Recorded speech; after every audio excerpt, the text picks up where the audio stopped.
part 4 of my 10 and 9 technical practice to be used later musically, because I can't use musically what I cannot play.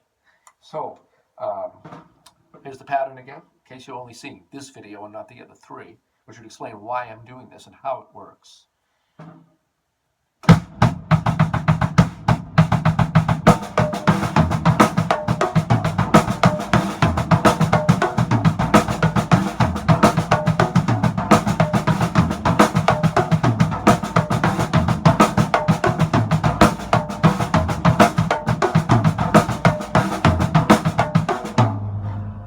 I'm seeing an imaginary 1, 2, 3, 4, 5, 1, 2, 3, 4, 5, or 1, 2, 3, 4, 5, 6, 7, 8, 9, 10 in my mind as I'm cycling around every time I hit the snare drum.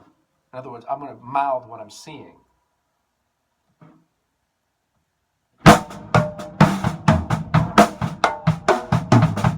That was just beautiful. So I can't do 4 things once. Anyway, so 1, 2,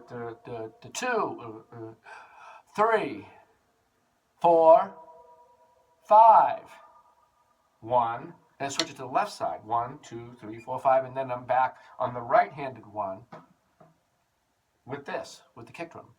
And if I see the numbers 1 through 10 in my mind, it's even easier for me to know where I am.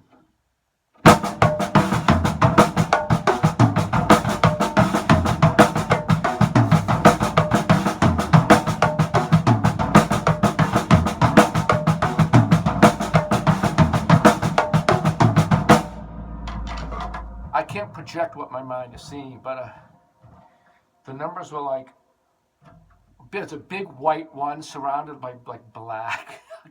That's just what I saw. I'm sure I can use my imagination and imagine fuchsia numbers, or magenta or blue or whatever I want. Maybe I'll try that. Maybe it won't work. Green, bright green numbers. Hold on a second, this is funny. Nah, it's too much work. Anyway, I'm just seeing a 1. That's it. I used to not know how to visualize the numbers. I would just literally take a pencil and write down numbers from 1 to 19 when I was practicing all versions of my rhythm knowledge system. But anyway, I'd write down the numbers so that I would see my own handwriting as a 2 or a 3 or something, whatever. So that's what's happening. I'm picturing this as I go along. All the while, I'm sticking to my objective, which is I'm repeating the same pattern, and I'm not speeding it up. I'm keeping it slower and under control and focusing on the accuracy. Well, I'm hitting the stick tip right in the middle of the drum and feeling the muscles in my body strike the kick drums.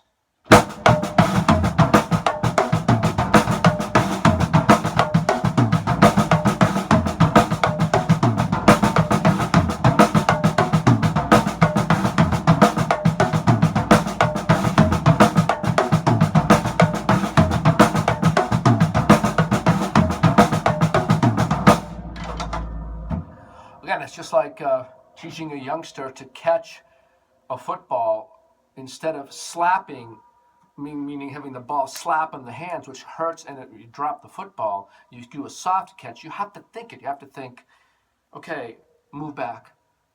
So when the projectile is coming at the kid, he learns to move his hands back, and it takes away. It doesn't slap. It doesn't hurt, and it makes for what is called more of a soft catch.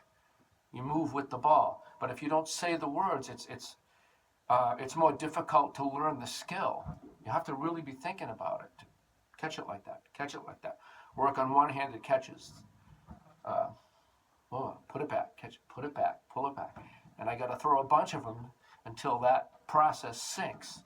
Not just the process of catching the football, but the process of thinking about how to catch the football while you're doing it, so that in real time, when it really counts, you're not even paying attention truly to all the thoughts and overthinking. You just have one simple thought like, okay, that's how I catch, and it works. So, same deal.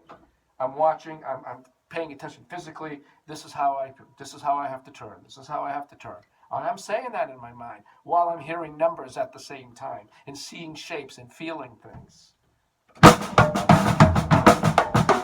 I just did it. I made an adjustment where my hand, see, when I learned my hand technique, I played like this when I was 4 for a year. And then I had taken some jazz lessons at 5, and I was turned over a little bit like this. So that kind of stuck with me, and I got to fight it. I have to actually think. While I was working around the right side of the drums, I said, turn wrist, turn wrist, turn wrist, and it works.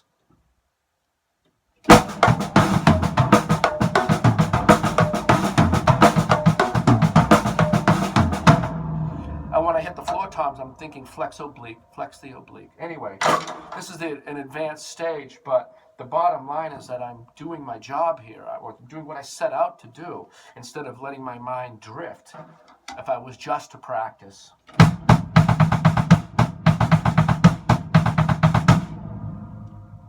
All right, I want to do a final video using this.